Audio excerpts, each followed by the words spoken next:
ആണവശേഷി ഉൾപ്പെടെ പ്രയോജനപ്പെടുത്തിയുള്ള യുദ്ധത്തിന് China തയ്യാറെടുക്കുകയാണെന്നാണ് pentagon report സൂചിപ്പിക്കുന്നത്. ആണവായുധങ്ങളും യുദ്ധകാല സന്നാഹങ്ങളും ചൈന അതിവേഗം വർദ്ധിപ്പിക്കുകയാണെന്നും റിപ്പോർട്ടിൽ ചൂണ്ടിക്കാട്ടുന്നുണ്ട്. നിലവിൽ പ്രവർത്തനക്ഷമമായ 600 ആണവ ബോംബുകളാണ് ചൈനയുടെ കൈവശമുള്ളത്. കഴിഞ്ഞ വർഷം ഇത് 500ഓളം ആയിരുന്നു.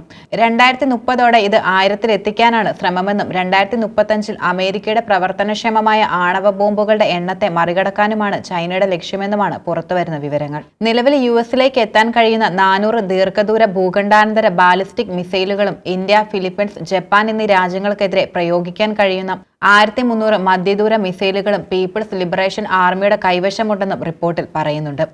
ആണവായുധങ്ങൾ സംഭരിക്കുന്നതിനായി 3 പുതിയ കേന്ദ്രങ്ങളും ചൈന നിർമ്മിക്കുകയുണ്ടായി.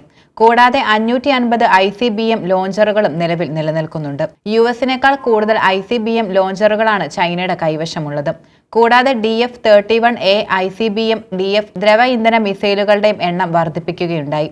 ആണവായുധങ്ങളുടെ എണ്ണം വർദ്ധിപ്പിക്കുക മാത്രമല്ല, മറിച്ച് അവയെ വൈവിധ്യവൽക്കരിക്കുകയും കൂടുതൽ മാരകമാക്കാനുള്ള തീവ്രശ്രമം നടത്തുകയും ചെയ്യുന്നുണ്ടെന്നാണ് പെന്റഗൺ റിപ്പോർട്ട് പ്രധാനമായും സൂചിപ്പിക്കുന്നത്.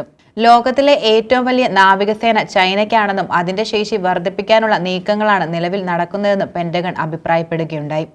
ആണവശക്തിയുള്ള 6 ബാലിസ്റ്റിക് മിസൈൽ അന്തർവാഹിനി, 6 ആക്രമണ അന്തർവാഹിനികൾ, AIP സാങ്കേതികവിദ്യ ഘടിപ്പിച്ച 48 ഡീസൽ അന്തർവാഹിനികൾ എന്നിവയും നാവികസേനയ്ക്ക് നിലവിലുണ്ട്.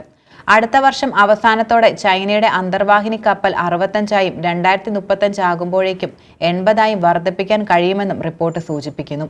സമീപഭാവിയിൽ ചൈനയുടെ നാവിക മേധാവിത്വം വെല്ലുവിളിക്കപ്പെടാതെ തുടരുമെന്ന് ഉറപ്പാക്കാനാണ് ഈ നീക്കം പ്രധാനമായും നടത്തുന്നത്. പ്രത്യേകിച്ച് ദക്ഷിണ ചൈന കടലിൽ ഉൾപ്പെടുന്നവ.